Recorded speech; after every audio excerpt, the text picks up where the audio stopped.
Some towns are forgotten for a reason. Dreswood isn't on any map, and the only way in is through a bridge that was never built. Emily Vaughn came to document its strange layout. What she found was a church that faces the wrong way, and a truth that turns everything backward. Part 1. The bridge that wasn't there before. Emily Vaughn's rental car hummed steadily as it wound down the highway, GPS blinking erratically on the dashboard. The Regional Archive Project had sent her out here to document obscure towns with unusual layouts. She glanced at the flickering screen, no clear directions. The digital map was fragmenting, roads vanishing and reappearing at random. The sun was dipping behind hills thick with towering oaks and maples, their branches swaying faintly in a warm, stagnant breeze. A narrow valley stretched ahead, its floor cloaked in tangled greenery. And then, just ahead, there it was, a stone bridge, arching gracefully over a slow, murky river, but nowhere on her map. Emily's brow furrowed as she slowed the car. The bridge's stones were pristine, almost unnervingly so, their surfaces smooth and free of moss or wear. The metal railing gleamed faintly in the twilight. She scanned her phone for a signal. Nothing. No bars. No satellite. No connection. She took a deep breath, pushing aside the growing knot of unease. Maybe it's just a new addition, she thought, something the map hasn't caught up with yet. Her tires hummed as she crossed. The sound echoed oddly, like it was swallowed by the thick air. Once over, the car rolled onto a cracked, narrow road lined with old-style wooden posts topped by rusted lanterns, unlit but oddly pristine. No street signs, no mile markers. The car slowed again, her eyes tracing the outline of the town emerging through a thinning fog. It looked untouched by time. No cars, no power lines, no satellite dishes. Just wood and stone houses with peeling paint and flower boxes filled with dying blooms. Emily parked in front of the general store, its faded sign creaking in the light breeze. She stepped out, feeling the air shift, thick, almost stale, yet heavy with the scent of pine and damp earth. She heard cicadas buzzing lazily somewhere nearby, and the distant creak of wood, maybe an old swing or a rocking chair. No birdsong. No distant traffic. She adjusted her backpack and headed toward the store, where two figures stood just inside the doorway. A man and a woman, both in their 60s, dressed plainly in faded overalls and calico dresses. Their faces were friendly, but their smiles were tight, eyes flickering away quickly. "Welcome to Dreswood," the woman said, her voice soft but measured. "Looking for a place to stay?" the man added. Emily nodded.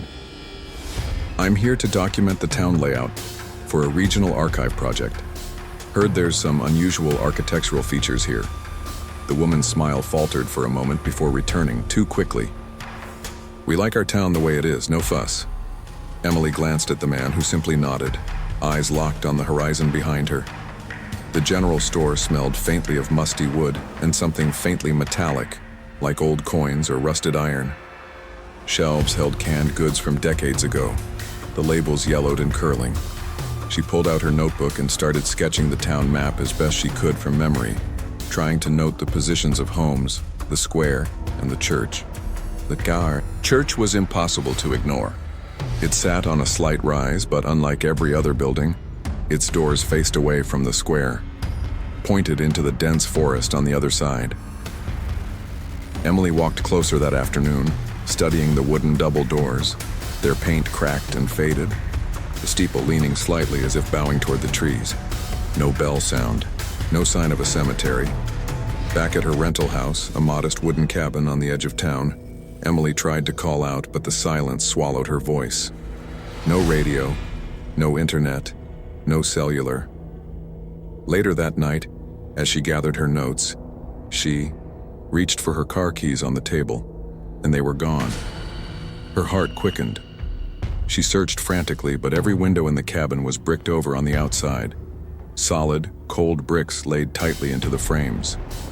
She tried to peer outside, but the faint moonlight barely illuminated the enclosed walls. And then, from deep in the forest, a low, continuous humming began. A sound neither bird nor insect, but something human, yet utterly alien. Emily pressed, her ear against the cold wall, feeling the vibrations travel up her arm. The humming grew louder, surrounding her, pressing in like a living thing. She sat back, trembling, realizing that in Dreswood, no one leaves once they arrive. Part 2. The Church That Faces the Woods. Emily woke to a restless dawn, the humming still lingering faintly at the edge of her hearing. The bricked-up windows shut out the outside world entirely, but the uneasy weight in the air hadn't lifted. Today, she decided she would confront the strangest anomaly in Dreswood, the church. She pulled on her jacket, grabbed her notebook, and stepped quietly into the heavy morning haze. The town remained eerily still, the only sound the occasional rustle of leaves stirred by the faintest breeze. No birds, no children, no dogs barking. Just silence. The church sat silent and waiting at the edge of the square, its weathered wood grain glowing softly in the early light. Emily's footsteps crunched on gravel as she approached the building, a flicker of doubt crossing her mind, as if the church itself was watching her. Pushing open the heavy front doors, Emily stepped inside. The interior was disorienting. The agyai pews, usually facing the altar, instead faced the entrance. Rows of wooden benches lined up as if waiting for someone to walk back through the doors. The air smelled of aged pine and dust, but something else lurked beneath, an undercurrent of damp earth and decay. At the far end, where an altar would typically stand, was a plain, unadorned wooden wall. Against it, a thick door nailed shut, with heavy iron spikes. Emily ran her fingers along the grain of the door, feeling its cold surface beneath the nails. It was sealed tightly, no hinges or handles visible. She turned to find a man standing quietly in the shadows near the rear pews. "Mr. Arden," she said, stepping forward cautiously. He was older than the others, tall, thin, with sharp eyes that seemed to pierce through her. "You shouldn't be here," he said quietly, voice low but firm. "The church must never be turned." Emily frowned. "What do you mean?" He shook his head slowly. "This church faces away for a reason. To face the town is to invite a curse. We worship the unseen, the turning away. It protects us." Emily pulled out her notebook. "But why is the door sealed?" "Behind it lies what must not be seen," Arden replied, his eyes darkening. "Some doors stay closed for good reason." She wanted to ask more, but he simply nodded toward the exit. "Go home, Emily. The night will show you truths the day cannot." As twilight bled into night, Emily stood on the edge of the forest, the church looming behind her. The cicadas had quieted. The air thickened with anticipation. From the tree line, a low hymn began to drift out, words she couldn't understand, sung softly but with growing intensity. She turned toward the sound, heart pounding, and saw figures emerging from the shadows. Townspeople moving strangely backward, their eyes closed, mouths moving in silent prayer. Emily blinked, watching as they floated down the path toward the church, their bodies gliding like ghosts. Their feet made no sound on the fallen leaves. One figure caught her attention, a woman in a faded blue dress, her face serene, expression vacant. Curiosity overcame caution. Emily followed silently, careful to keep a distance. The woman reached the church's rear wall, the one with the nailed door. Without hesitation, she stepped through the solid wood as if it were thin air, disappearing inside without breaking the surface. Emily's breath caught. She dashed forward, pressing her hands against the door, solid as stone. Desperately, she called out, but the only reply was the distant, growing hymn echoing in reverse. Her camera, slung around her neck, flickered. She tried to capture what she'd seen, pressing record. Hours later, back at the cabin, she played the footage. Faces blurred. Figures moved unnaturally. When the word church came into view, the video reversed. Images rewound rapidly, then cut to static. Emily sat back, the room spinning. This town was a puzzle, a place where everything she knew was turned inside out, and the church held the key. Part 3. Reflections Lie. Emily's fingers trembled as she slid the small hand mirror from the depths of her suitcase. It was old, something she'd kept for years. A simple oval frame, the glass slightly warped with age. She'd smuggled it into Dreswood despite the obvious taboo. The bricked-up windows of her rented cabin allowed no natural light to ease the suffocating silence. Tonight she needed answers, or at least a glimpse of something real. Carrying the mirror like a secret, she crept back to the church, determined to find the attic she'd glimpsed through a broken ceiling panel earlier. The church was colder. Inside at night, the wooden floorboards groaning beneath her careful steps. Moonlight spilled faintly through cracks, casting long, crooked shadows. In the narrow attic space, dust thick and choking, Emily set the mirror against a beam and hesitated. She lifted it slowly, eyes narrowing. Her reflection appeared, but something was wrong. Her face blinked, yet the movement was delayed, the glass image's eyelids closing a heartbeat after her own. Emily's lips parted to speak, but the reflection whispered a soundless phrase, lips moving in eerie, slow-motion syncopation. Her skin in the mirror shimmered as if wet. She jerked back, heart racing. What was this place? Returning to town the next day, Emily's unease deepened. She wandered the square, her eyes drawn repeatedly to familiar faces, townspeople she'd met before, but each seemed subtly altered. The butcher's cheeks looked younger, his eyes less, tired. Mrs. Arden, the local baker, bore faint wrinkles Emily was sure hadn't been there the day before. Even the children appeared to flicker between ages, some seeming decades older, some strangely new, as if time flowed unevenly here. Curious and alarmed, Emily sought the small library, a dusty wooden building with sagging shelves and faded paperbacks. She leafed through brittle volumes on local history. Most ended abruptly, until one caught her eye. A thick leather-bound ledger, yellowed and fragile. Opening it, she found entries that stopped in 1881. The final page was handwritten in faded ink. "To face forward is to forget," it read. Emily's breath caught. Beneath the cryptic sentence, the scrawl shifted, rearranging itself like ink in water. Her own handwriting appeared, unmistakable. Her name, and a date, 100 years ago. Her blood ran cold. Had she written this? Was she trapped in some cyclical nightmare? That night, back in her cabin, she dared to glance again into the mirror. The glass fogged instantly, swirling like smoke. Words formed in the condensation, chilling in their clarity. "You turned, now return." Emily dropped the mirror. The room grew cold, shadows closing in tighter. Her reflection stared back, but the eyes weren't hers anymore. They were hollow. They watched and whispered. Part 4. The Choir Below. Emily's hands trembled as she approached the rear wall of the church, the one behind the altar, nailed shut the last time she'd seen it. But now, the door was slightly ajar. She blinked, disbelief rooting her to the spot. The heavy iron nails lay scattered on the floor as if removed by unseen hands. Her heart hammered in her chest as she reached out and pushed the door open. A cold rush of stale, musty air spilled out, carrying whispers too soft to understand. Beyond the threshold, a narrow spiral staircase coiled downwards into darkness. The faint rhythmic humming she'd heard for nights grew louder, pulsating beneath her skin. Flashlight in hand, Emily descended. The walls seemed to pulse and warp as she moved, the staircase twisting impossibly, every step slower, heavier. The humming thickened, no longer a single voice, but layers upon layers, overlapping in an off-key, discordant choir. It echoed in the walls, a sound both beautiful and grotesque. At the bottom, Emily stepped into a cavernous underground chapel.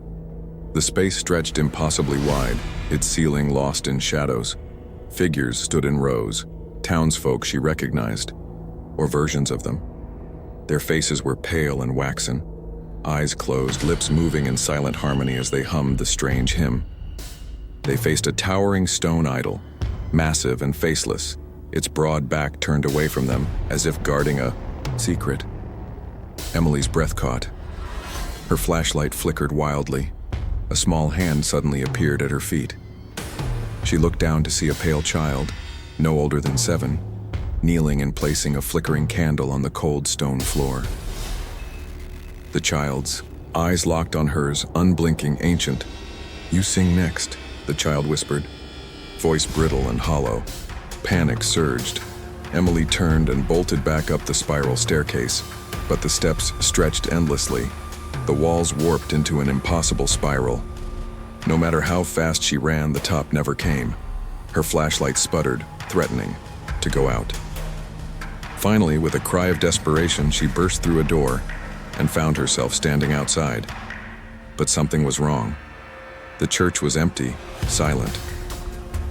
The town square lay shrouded in a thick fog, the air thick and still. Emily's eyes widened as she saw a wooden sign swinging on rusted chains, carved with one simple word: "Welcome." And beneath it, her face, her own face, looking back at her. Part 5, they face backward to see. Time slipped away from Emily like water through trembling fingers.